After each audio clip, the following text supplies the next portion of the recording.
Hey everyone, welcome into DomTime. Two great pundits with me tonight. John Featherman, who writes at Philly.com and has been a multifaceted guest, even giving up his Rolling Stones tickets one night to be here. And Chris Brennan, I don't know if he's ever given up any tickets to be here. But Chris, welcome again, and thanks for joining us here from Philly.com. Chris, Governor Christie is going to play himself in a sitcom. And I wanted to talk about that because Christie fascinates me, and you're the top political guy here. It's got to fascinate you.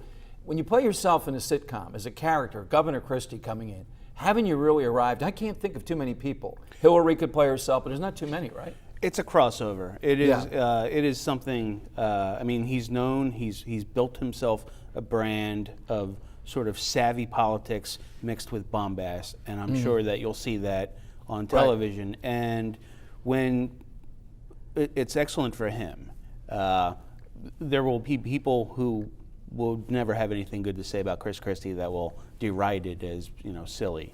But I think they have to know that it's a good political move for him. Well, and the broader point, too, when we talk big-time politics, politicians today who can't do what Bill Clinton did way before his time, right, which is to use the popular media, The View, The Tonight Show, and even lower rungs of that type of stuff. Sure. I don't want you as my nominee because this is a big drawback, right? I mean, the President of the United States went on Reddit.com and did Ask Me Anything. I mean, you have to be able to appeal across the medium spectrum. You have to go from social media all the way to sitcoms. Yeah, and John, I don't have any problem with that. Is that a dignity of the office type of issue? It's not dignity of the office. For me, it's a foolishness of the office. He's not Jesse Ventura. If he says something, they say loose ships, loose lips sink ships. He's going to say something that's off color. I don't know whether it will be racist or sexist or whatever. I mean, he's insulted people that were Navy SEALs. He's going to say something, and that's going to give fuel to the Democrats that are going to run against him. So I think it's great. If he wants to be on a talk show one time, that's great. But if he has a show, even for a character like him, it's big risk, and it's going to give the opposition plenty of tape. Let me put in a pitch to Governor Christie. You can come back on my show, play yourself like we'll do like a sitcom, rather than just fighting with me as he did the last time. All right, John, Jenny McCarthy joins The View today. Now, this is a show that had an alleged conservative, my God, Hasselbeck on there. Right. This is like the Supreme Court for women, I guess. We trade out to Jenny McCarthy, who to me is just foul-mouthed and crude and nothing else. But the big thing with Jenny McCarthy to me is she has been this, I'm a mom, I don't care about science, and gotten a lot of play about autism and vaccinations still. And I'm kind of surprised, unless The View tells her none of that talk here, that's still out there, and it's very, very difficult stuff.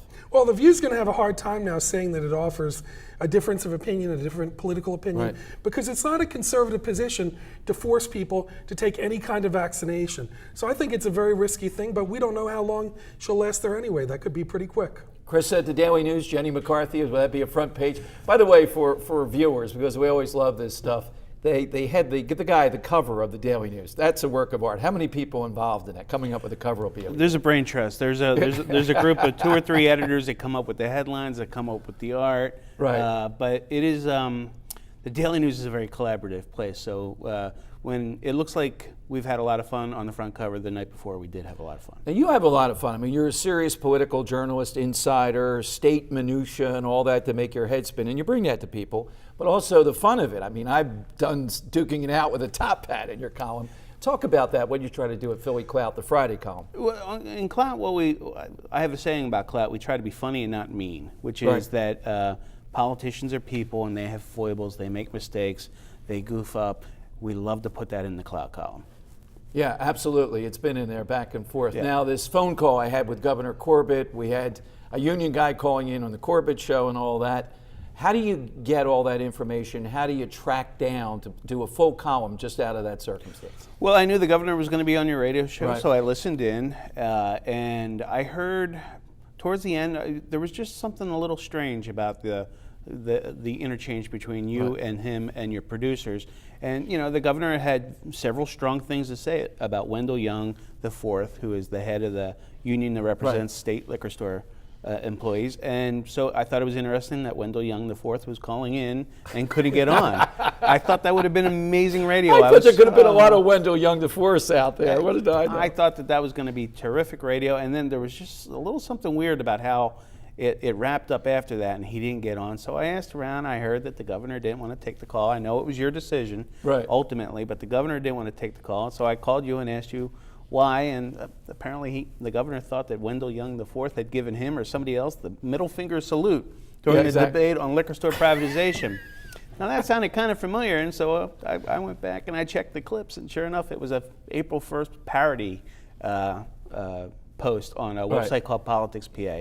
So I guess the governor, he's got a lot going on, and maybe sometimes he can't tell parody from reality. All righty. All right, we'll settle that one here. Coming up, fabulous story that I did on the radio show. Imagine if you see a stranded bicyclist and he happens to be a member, the leader of a world-famous band. You pick him up and bring him to the Hershey Arena. Brushes with Greatness next. I'll ask our guests and I'll give you mine. Who would they run into in some weird way when they had to offer help? Or just what was this person like? That's straight ahead on DomTime.